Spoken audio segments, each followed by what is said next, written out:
Welcome in. You look absolutely stunning tonight, by the way. Please, take a seat. What can I get for you? It's okay if you have no idea what you want. I can always just decide on something for you. Well, darling, it is a bartender's job to be observant and pick up on the little things. Oh, for example, whether you're alone or not, whether you've eaten or not, or you've chosen to sit, where, or even bring with you. All of these little things are things that I keep note of in order to make sure that I can best serve you. So, I do hope that you'll be so kind as to indulge in me and allow me to make a guess at what I believe may be perfect for you tonight. Very well. Just one moment, please. My take on a Dragonberry Moscow Mule. Well, because you decided to come here alone and the way you've been looking around, I don't believe you were trying to meet up with anybody here. Instead, I believe you came here just to get out of your own head. And therefore, I decided a much more refreshing drink should be in order for you. As well as some new flavors. Help get your mind off of whatever it's stuck on. After all, I don't think you're trying to forget the world right now, actually. So if I may be so bold as to make an assumption, all you're looking for right now is a little bit of appreciation. I can see it written all over your face, honey. You're a very kind and resilient person, and people know that. And they like to take advantage of you because of it. And you're also aware of that. Because I can also see that you're very smart and observant. However, you still want nothing more than for those around you to be happy. So you still put up with it anyways, even if it's at your own expense. Always putting others first. And all you ever want in return is a little bit of appreciation for your hard work and attention to detail. You're right, you're right. But we both know that just a little more money isn't going to be what makes you happy. No, I can't read your mind, silly. I've just been paying very close attention to you ever since you walked through that door. And I do pride myself on being very, very observant. Aww. There's no need to hide behind your drink like that, sweetie. You have nothing to be ashamed about. In fact, you should be proud about what you're doing. You should be proud about what you do, regardless of what others say and treat you. I know it's hard. No, I'm not trying to tell you that validation isn't necessary or bad, or anything like that. Quite the contrary, actually. Simply that I don't think you're looking for validation and appreciation from the right place. Because both validation and appreciation are very, very necessary things. It's just the most important person to get validation from is yourself. No. You are far, far too kind and self-aware to become stuck up and belligerent. Yes, it is a compliment, silly. Sadly though, that self-awareness that you possess has also seemed to become quite a rarity these days. You are very welcome. No, don't worry about it. There aren't any other customers I need to tend to right now. Have you not noticed?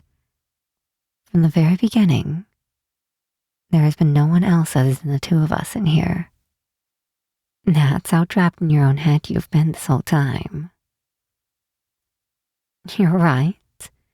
Typically, I would be a lot more busy in a bar. But don't worry. This isn't just any bar. Well, my door simply appears, or more accurately, is connected to whoever needs me the most. And tonight, it seems the person that needs you the most is you. Oh, not at all.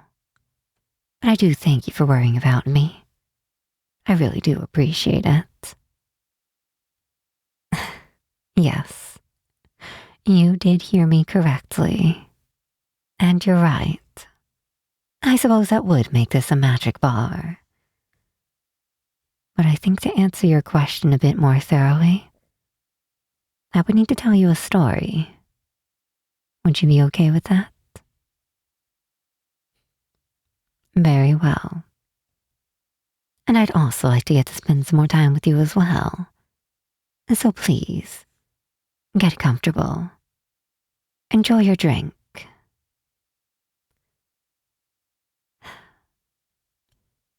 This story begins a very, very long time ago. No, far before that. Far before the world that you know today. It doesn't even happen on a planet. There was a goddess. A young goddess. She was elegant, but vain and selfish in her ways. Her parents could easily be to blame for this fact. After all, they did spoil her at every single corner. And in fact, they did blame themselves for this. However, that same young goddess was also aware of this fact, and the fact that it could be exploited, their kindness and generosity. And she learned very quickly how to take advantage of it. She learned to take advantage of the abundance for her own selfish will. And in fact, she got so good at it that she probably would have gotten away with it for all of eternity.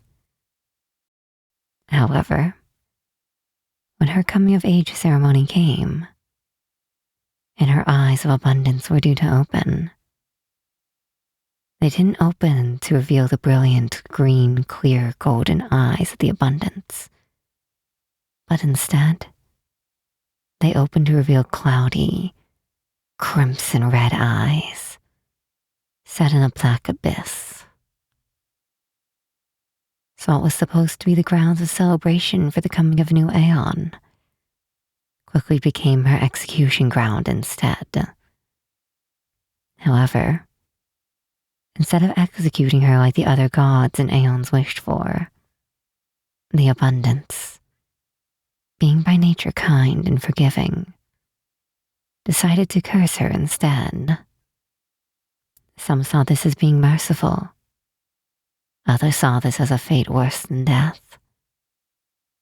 So she was cursed and bound to this bar until she was able to save as many souls as times that she had taken advantage of others. And at first, no, she didn't. She simply tried to forget and tried to find a way to forcibly break the curse, to get revenge. But nothing she tried worked. So eventually, out of pure desperation and spite, she decided to give in. she decided to try and save some souls instead, to get out of this cursed place. That way she could finally enact her revenge on the gods who put her here. So she put on a mask, a face, and did her best to help the souls that door connected her with. At first, with very little success, having never cared for anyone but herself. She didn't know how to help them. But as she started to listen and observe, she began to understand how to help people. And one day, a man walked through that door. He didn't say a word. No superficial words were exchanged. All he wanted was just for someone else to be there, to share a moment with him, for the companionship. And as that man was leaving, he opened his mouth for the first time since they met. And he said two words that she had heard millions of times before,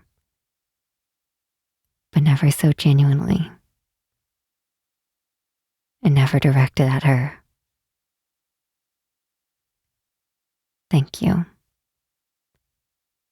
And that soul was the first one that she truly helped. And from that point on, she became addicted to the feeling of appreciation, and decided to chase that feeling. And slowly, that addiction turned into a genuine love to help those who came through that door. So much so that she gradually came to dread the day that this curse-turned gift would come to an end. What would happen to this place? Would it just cease to exist? Would those who need her stop coming through that door? Would she lose the purpose that she had finally found after so many hundreds of years? Finally understanding what the abundance was all about. Why it was so selfless and forgiving. And yet, she was not ready to let go just yet. These four walls that had become her home for the past millennia. Leaving these both excited and scared her, which she eventually would come to terms with, wishing to seek out those who she helped and make sure that they were still doing well. And you just so happen to be the final soul that this selfish Aeon needs to end the millennia of helping those who that door chooses. There's no need to be sorry. As scared as I am about what will happen, as scared as I am about having to help everyone now, I'm excited to see what lies ahead of me, to check in on those who I've helped.